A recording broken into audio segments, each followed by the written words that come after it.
Premtimi i kryetarit të komunës së Gostivarit Nevzat Bejta që u dha banorëve të fshatrave Banice Poshtme, Banice Hepërme dhe vendbanimeve përreth deponisë Rusino filloi të realizohet. Me kërkesë të tij përfaqësuesit e Këshillit Organizativ të Protestave, respektivisht kryetarët e bashkësive lokale, realizuan takimin e parë me ministrin e Ambientit Jetësor dhe Planifikimit Hapësinor Bashkim Ahmeti për shqyrtimin e mundësive rreth tejkalimit të problemit me deponinë rajonale Rusino. Takimi u realizua në kabinetin e kryetarit të komunës së Gostivarit Nevzat Bejta, ku i pranishëm ishte edhe ministri i drejtësisë Valdet Gjaferi, i cili është nga fshati Banic.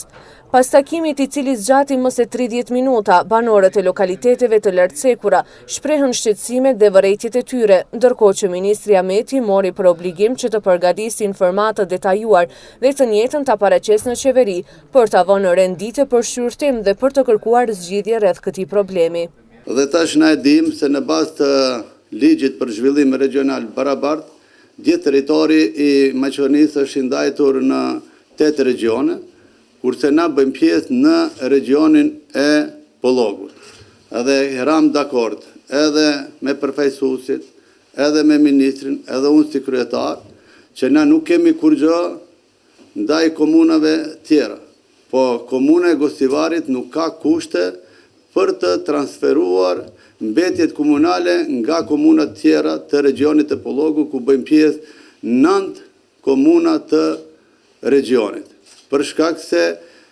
deponia regionale nuk i plotëson kriteriumet. Dhe na e informuam ministrin që ministri të bëje takim me kryetaren e regionit që përfaqëson 9 komunat në regionin e Pollogut.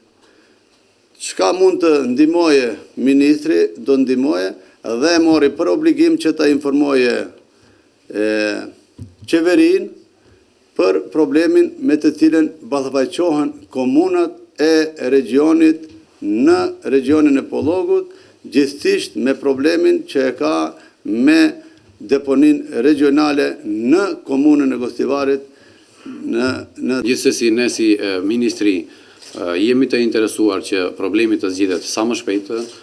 por siç e dini, zgjidhja e këtij problemi kërkon qasje kolektive në nivel të rajonit planor dhe ne, unë si Ministrie e Ambientit Jetësor, morëm për obligim që pas këtij takimi të zhvillojmë edhe një takim me kryetaren e regionit, të shohim planet dhe hapat e më të tjeshëm, që të ndihmojmë sa mundemi në përshpejtimin e të gjitha procedurave dhe gjithsesi morëm për obligim që sa më shpejt përgatitjen e një informate me të dhëna të sakta dhe konkrete me alternativat e mundshme të paraqesim qeverisë për